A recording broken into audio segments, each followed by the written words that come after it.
Last lecture हमने 7 quality control tools पढ़ लिए थे।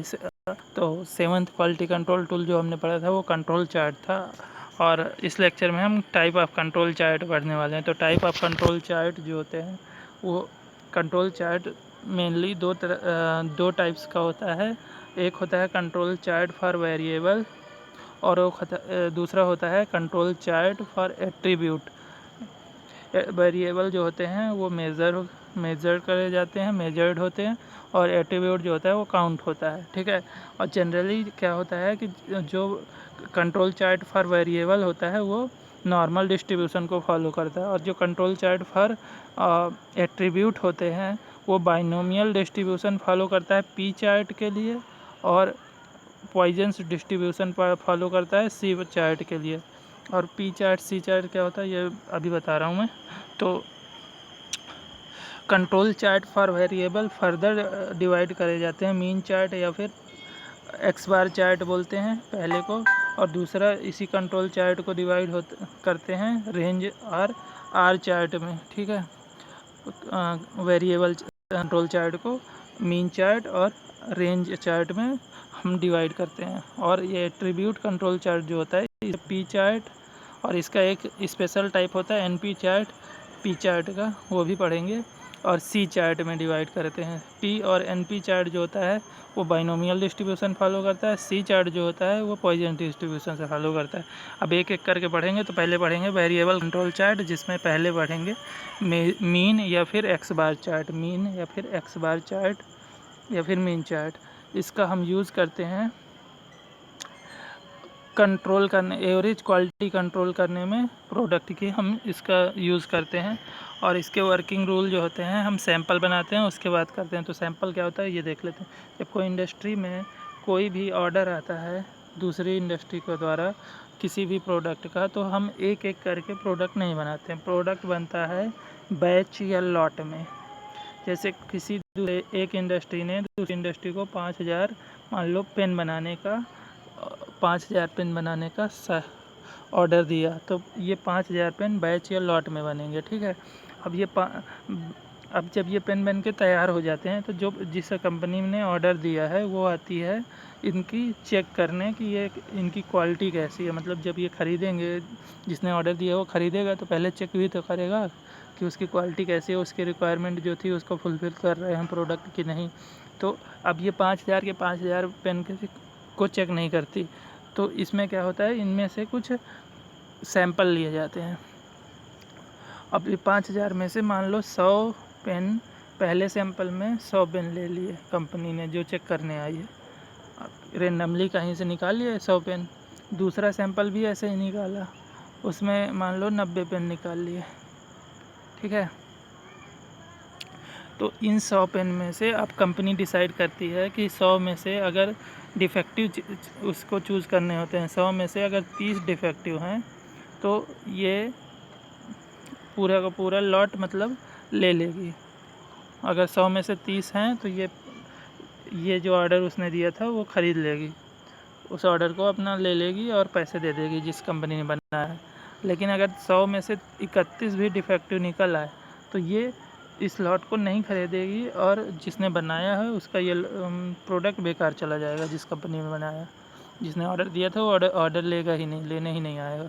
ठीक है। तो ये बोलते हैं इसको सैम्पलिंग। तो इसमें कई सारे सैंपल बनाए जाते हैं। जैसे 90 वाला सैंपल जो है, इसमें मान लिया कि उसने कह दिया कि इसका अगर 90 में से 25 सही होंगे तो हम ये एक्सेप्ट कर लेंगे लॉट को। ठीक है। तो ये मल्टीपल सैम्पलिंग भी होती है, सिंगल सैम्पलिंग भी होती है, ये आगे सैम्पलिंग में पढ़ेंगे। अभी सैंपल क्या होता है ये बताना था। तो सैंपल भी पता चल गया। सैंपल वो होता है जिसके पे हम चेकिंग करते हैं। कुछ सैंपल के रूप में पूरे प्रोडक्ट में से कुछ प्रोडक्ट निकाल लेते हैं और फिर उन्हीं को चेक करते हैं, तो ये सैंपल होते हैं। तो कई सारे सैंपल होते हैं। तो अब बस इतना ही पढ़ाएंगे। अब वर्किंग रूल देखते हैं बार चार्ट का, मीन चार्ट का। तो इसमें sample x1 x2 x3 draw करते हैं फ्रॉम प्रोसेस। ठीक है। इसके बाद क्या करते हैं कि सैंपल निकालने के बाद find out mean of each sample. X bar mean, जैसे हमने मान लिया सैंपल लिया, पहले वाला सैंपल लिया 30 का, दूसरा सैंपल लिया 20 पेन का, तीसरा सैंपल मान लो 15 सैंपल पेन का, तो ऐसे सैंपल लिए। अब इन 30 के डायामीटर हमने चेक किए, डायामीटर अलग अलग आए हैं सबके, किसी के सेम भी आ सकते हैं, ऐसा कुछ नहीं है। एक के डायामीटर पहले पेन का कुछ आया, फिर उसके थोड़ा सा अलग आया, फिर थोड़ा सा अलग आया, तो उन सब का मीन जो आएगा, मीन ऑफ ईच सैंपल, इस डायामीटर का सबका एक मीन होगा, तो इसको x बार बोलेंगे। ठीक है, इसी तरह पहले सैंपल जो आएगा वो होगा x1 बार, x1 बार। ठीक है, दूसरे सैंपल से जो आएगा वो होगा x2 बार। भी गड़बड़ हो रहा है, रुकना थोड़ा। हाँ, पहले सैंपल से जो आएगा उसको हम बोलेंगे x1 बार, फिर दूसरे सैंपल से हम लेंगे ऐसे ही डायमीटर का मीन, तो वो आएगा x2 बार, दूसरे से हमने निकाला x3 बार, फिर एक बार ऐसे ही करते करते nth सैंपल से निकाला xn बार। अब इनको हमने जोड़ा और फिर से n से डिवाइड कर दिया। ठीक है, n क्या है, ये नंबर सैंपल हैं, कितने सैंपल हमने लिए, तो ये होता है x डबल बार। पहले हमने अलग अलग सैंपल्स के मीन डाया निकाले, अब जो मीन डाया आया हर एक सैंपल का, उनमें से उनका भी मीन ले लिया, तो x डबल बार आ गया। ये होता है mean of each sample x बार। उसके बाद मीन ऑफ मीन्स निकालेंगे अगले में, ये रहा, ये find out the mean of sample means, मतलब जितने भी मीन आए थे उनका भी मीन निकाल लिया। ये दूसरा स्टेप, जो तीसरा स्टेप है ये मैंने बता दिया। ठीक है, तो x बार सिग्मा x बार, हर एक सैंपल जो मीन आया था उसका भी mean upon number of sample, जितने भी सैंपल थे, इससे हमारा x डबल बार आ गया। उसका अगला स्टेप क्या होता है कि हम सिग्मा x बार निकालते हैं। सिग्मा x बार क्या होता है, find the standard error measured, जो स्टैंडर्ड एरर मेजर हुई है वो निकालेंगे, जो कि होती है सिग्मा x का बार। ठीक है, इसका फार्मूला होता है sigma bar upon under root n। n क्या है, n है सैंपल का साइज़। ठीक है, तो हम क्या करेंगे, सिग्मा x क्या है, सिग्मा x बार जो है वो होता है standard deviation of process. Standard deviation एक प्रोसेस का होता है स्टैंडर्ड डेविएशन। उसका अगला स्टेप होता है कि लिमिट के हिसाब से जितनी भी हमें फॉर 3 सिग्मा दिया हो, ये दिया रहता है कि कितनी सिग्मा के लिए निकालना है। अगर 3 सिग्मा के लिए निकालना है तो सेंट्रल लिमिट जो होती है, कंट्रोल लिमिट जिसे हम बोलते हैं सेंट्रल लिमिट, ये होती है x डबल बार, जो अभी हमने निकाला है। अपर क्रिटिकल लिमिट जो होती है, सेंट्रल लिमिट बोलते हैं इसे CL को, और ये अपर क्रिटिकल लिमिट UCL जो होती है x double bar plus 3 sigma x बार। सिग्मा x बार निकाल चुके हैं इस फार्मूले से, तो वो 3 बार जोड़ देंगे। 3 सिग्मा के लिए कहेगा lower critical limit x double bar minus sigma x bar हो जाएगा। ठीक है, अगर 2 सिग्मा के लिए है तो जहाँ 3 सिग्मा x जोड़ा था वहाँ 2 सिग्मा x लिख देंगे। सिग्मा x की वैल्यू है ये जो पहले हमने निकाली है, देखो ये सिग्मा x बार की वैल्यू है, यहाँ पे रख दिए। चाहे सिग्मा x बार रखो, चाहे सिग्मा x बार की वैल्यू रख दो, आगे चल के वही है। तो यहाँ कंट्रोल लिमिट सिग्मा के लिए x डबल बार, पहले x डबल बार आ जाएगा, कंट्रोल लिमिट सेंट्रल लिमिट, उसके बाद upper critical limit 2 sigma bar by root n हो जाएगा। लोअर क्रिटिकल लिमिट में sigma x double bar 2 sigma x bar by under root n, ये फार्मूला लग जाएंगे। ठीक है, समझ में आ गया होगा। अब एक क्वेश्चन कर लेते हैं, क्या लिखा हुआ है देखो। ए ड्रिलिंग मशीन है which bore hole mean bore hole mean diameter मतलब बोर होल का मेन डायमीटर, मतलब ये x डबल बार हमको दिया हुआ है। ठीक है, x डबल बार की वैल्यू दी हुई है। And process standard deviation sigma bar हमको दिया हुआ है। ठीक है, और कैलकुलेट करना है 2 सिग्मा और 3 सिग्मा के लिए। Calculate 2 sigma and 3 sigma upper critical limit and lower critical limit for mean of the sample 4 है, मतलब यहाँ पे सैंपल का साइज़ जो है n बराबर भी हमको 4 दिया हुआ है। अब जो दिया है वो देख ले। ये लिखा हुआ है सैम्पल साइज़ 4 दिया हुआ था, सिग्मा बार की वैल्यू दी हुई थी, एक्स डबल बार दिया हुआ था। 2 सिग्मा और 3 सिग्मा के लिए अपर और लोअर क्रिटिकल लिमिट निकालनी है तो 2 सिग्मा निकाल लेते हैं। फिर 3 सिग्मा की, तो 2 सिग्मा की सेंट्रल लिमिट जो हो जाएगी वो एक्स डबल बार ही हो जाएगी। एक्स डबल बार की वैल्यू यहाँ रख दी। अपर क्रिटिकल लिमिट के लिए x double bar plus 2 sigma bar by root n हो जाएगी। तो एक्स डबल बार रख दिया, 2 इंटू सिग्मा बार रख दिया अपन रूट एन की जगह हम 4 रख दिया, अंडर रूट 4 हो गया। तो ये आ गई अपर क्रिटिकल लिमिट। ऐसे ही जहाँ पे लोअर क्रिटिकल लिमिट होगी यहाँ पे प्लस की जगह माइनस हो जाएगा, बाकी यही कैलकुलेशन रहेगी। देखो एक्स डबल बार हो गया -2 सिग्मा बार अपन रूट एन हो गया। तो यहाँ पे एक्स डबल बार की वैल्यू रख दी -2, और यहाँ पे सिग्मा बार की वैल्यू अपन रूट एन की जगह में रूट 4 हो गया। वैसे ही कैलकुलेट ये आ गया। ऐसे ही 3 सिग्मा के लिए करेंगे तो जहाँ 2 सिग्मा आ रहा है तो वहाँ 3 सिग्मा आ जाएगा। यहाँ देखो, यहाँ पे भी देखो, यहाँ लास्ट में बस। अब बाकी वही वैल्यू रख देनी है, कैलकुलेट कर लेना है, आंसर आ जाता है। ठीक है, तो अब इसके बाद अगला चार्ट है आर चार्ट। आर चार्ट भी देखते हैं। आर चार्ट जो होता है इसको हम बोलते हैं रेंज चार्ट। आर चार्ट को it monitors the variation of process में कितना वेरिएशन है ये मॉनिटर करता है। मतलब मैक्सिमम और मिनिमम लिमिट में कितना वैल्यू डिफरेंस है। तो R1 जो होता है वो होता है range of variation of sample 1।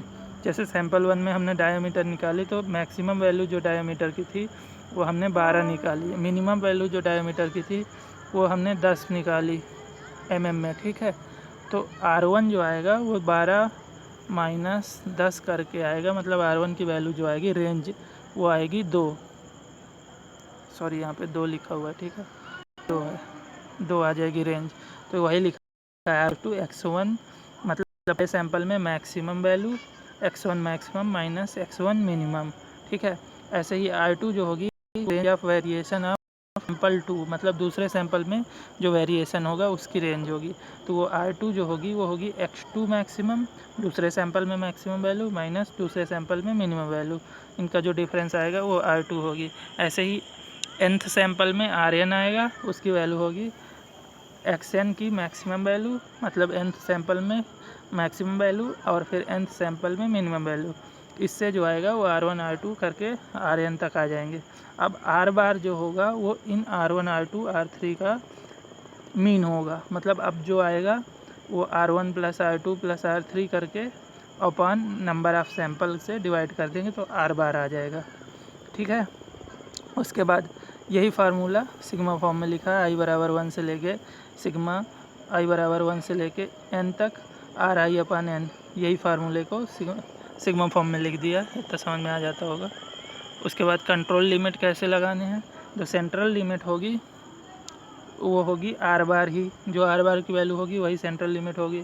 Upper critical limit होगी D4 into R bar, lower critical limit D3 into R bar. D4 क्या है, factor for R chart for upper critical limit. D3 जो है वो factor for R chart for lower critical limit, मतलब ये critical limit और lower critical limit के factor हैं। ठीक है, D4 and D3 are constant होते हैं। D4 और D3 की वैल्यू कांस्टेंट होती है, which depends only on the sample mean, मतलब सैंपल साइज जो n होता है इस पे डिपेंड करता है इसके D3 और D4 की वैल्यू। एक स्पेशल कंडीशन है, अगर n सैंपल साइज की value sample number of sample जो हैं, सॉरी थोड़ा सा गड़बड़ हो रहा है, हाँ चलिए, जो नंबर ऑफ सैंपल हैं अगर लेस देन 7 है, 7 से कम सैंपल हैं, तो D3 जो है ये D3 लोअर क्रिटिकल लिमिट की D3 बराबर 0 हो जाता है। ये एक वो है, इसका मतलब लोअर क्रिटिकल लिमिट जो है वो सेंट्रल लिमिट पे आ जाएगी, लोअर क्रिटिकल लिमिट की वैल्यू 0 हो जाएगी। सॉरी, सेंट्रल लिमिट पे नहीं, लोअर क्रिटिकल लिमिट की वैल्यू ही 0 हो जाएगी। ठीक है, तो ये हो गया आर चार्ट। उसके बाद होता है अगला attribute control charts. Attribute control chart में एक होता है पी चार्ट।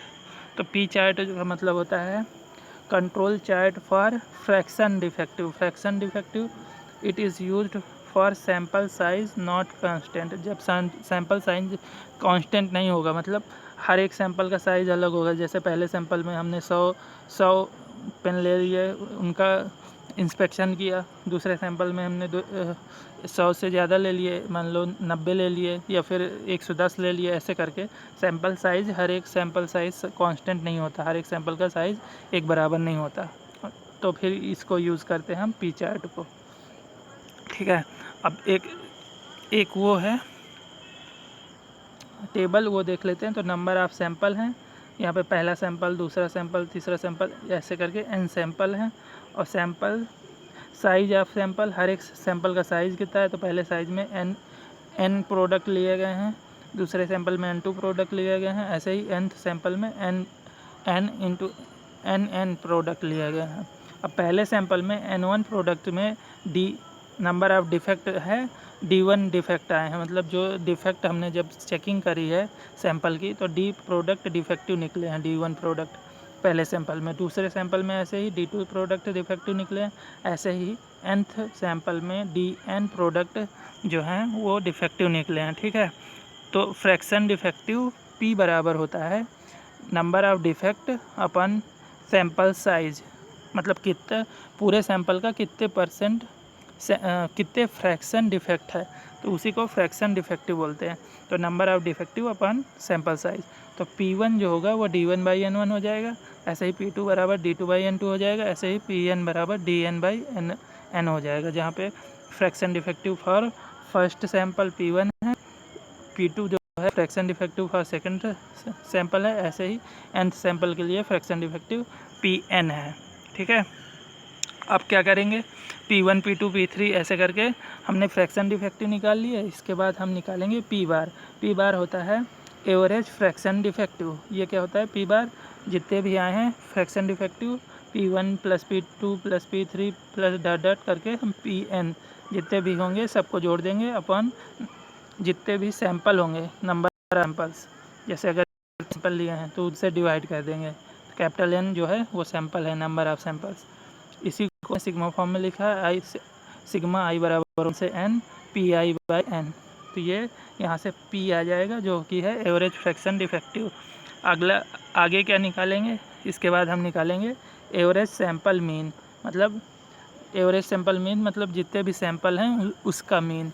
तो n1 सैंपल हैं, फिर n1 plus n2 plus n3, मतलब जैसे पहले सैंपल में कितने प्रोडक्ट हैं, दूसरे सैंपल में प्रोडक्ट हैं, तीसरे में कितने हैं, nth सैंपल में कितने प्रोडक्ट हैं। तो upon total number of sample से हम निकालेंगे एवरेज सैंपल मीन। ठीक है, इसके बाद कंट्रोल लिमिट लगाएंगे। तो कंट्रोल लिमिट में क्या आएगा, जो सेंट्रल लिमिट होगी वो P बार ही होगी, जो हमने निकाला है एवरेज फ्रैक्शन डिफेक्टिव P बार, तो वो सेंट्रल लिमिट होगी। अपर कंट्रोल लिमिट में P बार प्लस 3 सिग्मा P होगा, और लोअर क्रिटिकल लिमिट में P बार माइनस 3 सिग्मा P होगा। यहाँ पे सिग्मा P, जब हम 3 सिग्मा P लोग लिख रहे हैं तो हम 3 सिग्मा के लिए बात कर रहे हैं। ठीक है, और सिग्मा P की वैल्यू जो होगी वो होगी P बार अंडर रूट के अंदर P bar 1 minus P bar by N बार। ये फार्मूला भी याद रखना है, कभी कभी सिर्फ इस फार्मूले पे ही क्वेश्चन पूछ लेता है। ये सारी चीज़ें अंदर की दे के सिग्मा P की वैल्यू मांग लेगा। छोटा क्वेश्चन बनता है ऑब्जेक्टिव तो सिग्मा P पूछ लेता है ये सब दे के। ठीक है, तो ये भी याद रखना है, क्योंकि हम ऑब्जेक्टिव के लिए ही अभी पढ़ रहे हैं प्री में। उसके बाद 2 सिग्मा के लिए हम ऐसे ही होगा, सेंट्रल लिमिट यही रहेगी P बार। अपर क्रिटिकल लिमिट में जहाँ पे 3 सिग्मा P लिख रहे थे वहाँ पे 2 सिग्मा P हो गया। सिग्मा P की वैल्यू यहाँ पे रख दी है डायरेक्ट, सिग्मा P ना लिख करके। यहाँ पे भी ऐसे ही है, सिग्मा P की वैल्यू रख दी है। ठीक है, इसके बाद अगला आता है NP चार्ट। NP चार्ट क्या होता है, control chart for number of defective. देखो पिछला जो हमने पढ़ा था वो था control chart for fraction of defective, ये जो था फ्रैक्शन डिफेक्टिव था। P चार्ट जो था control chart for fraction defective था, तो हमने फ्रैक्शन निकाले थे। और यहाँ पे control chart for number of defective है, तो यहाँ पे नंबर ऑफ डिफेक्टिव है। ठीक है, NP जो होता है नंबर ऑफ डिफेक्टिव के लिए होता है, और जो होता है वो फ्रैक्शन ऑफ डिफेक्टिव। थोड़ा याद रखा कि इनमें कन्फ्यूज़न आता है। स्पेशल केस होता है ये पी चार्ट का, जहाँ पे सैंपल साइज़ कांस्टेंट होता है। पिछली बार क्या था, सैंपल साइज हर एक सैंपल का साइज़ अलग अलग था, यहाँ पे सैंपल साइज कांस्टेंट होगा, मतलब n1 की value equal to n2 value equal to n3 बराबर n के हो जाएगी। तो n इक्वल टू n ही आ जाएगा। इन बार पिछली बार हमने निकाला था, n बार क्या था, n bar is equal to n1 plus n2 plus n3 by capital N ऐसे करके था, तो उसकी वैल्यू n ही आ जाएगी। ठीक है, तो कंट्रोल लिमिट है, तो यहाँ पे जो आएगी सेंट्रल लिमिट जो आएगी वो n इंटू पी बार आ जाएगी। n सेंट्रल लिमिट जो आएगी वो n इंटू पी बार आ जाएगी। ठीक है, central limit n into P bar आ जाएगी, और upper critical limit n P bar plus 3 times n into P bar under root के अंदर n into P bar 1 minus P bar हो जाएगी। ये याद रखना, इसमें थोड़ा ये याद करना पड़ेगा। और लोअर क्रिटिकल लिमिट जो है वो n P bar minus 3 n P bar into 1 minus P bar under root में। ये तीनों फार्मूले सही से याद करने हैं। बस ये हो गया आपका NP चार्ट। इसके बाद आखिरी है C चार्ट। C चार्ट को हम बोलते हैं control chart for count of defect. यहाँ पे डिफेक्ट को हम काउंट करते हैं। ये क्या होता है, it follows Poisson's distribution. C chart जो है वो पॉइजन डिस्ट्रीब्यूशन को फॉलो करता है। इसका मतलब क्या हुआ, मीन जो है इसका वो वेरिएंस के बराबर होगा। अगर ये पॉइजन्स डिस्ट्रीब्यूशन फॉलो करेगा तो इसका मीन इक्वल्स टू वेरिएंस होगा। तो C का मीन जो होगा वो C बार होगा, जैसे x का मीन जो था x बार था, C का मीन C बार होगा। अब वेरिएंस जो होता है वो सिग्मा स्क्वायर होता ही है, जहाँ पे सिग्मा जो है ये स्टैंडर्ड डेविएशन होता है, पता होगा। ठीक है, बार इज इक्वल टू हो गया सिग्मा स्क्वायर, तो यहाँ पे सिग्मा बराबर root under root of C हो गया, under root of C bar. ठीक है, तो ये यहाँ से निकल के आ गया इस पॉइजन्स डिस्ट्रीब्यूशन से, फार्मूले से। ठीक है, अब बस कंट्रोल लिमिट लगा देंगे इसमें, ये सबसे आसान हो गया। थोड़ा सा याद रखेंगे, पॉइजन डिस्ट्रीब्यूशन फॉलो करता है, तो ये पॉइजन डिस्ट्रीब्यूशन की कंडीशन है, उसी से हमने स्टैंडर्ड डेविएशन निकाल लिया। Mean is equal to variance रखा, standard deviation sigma is equal to under root of C bar आ गया यहाँ से।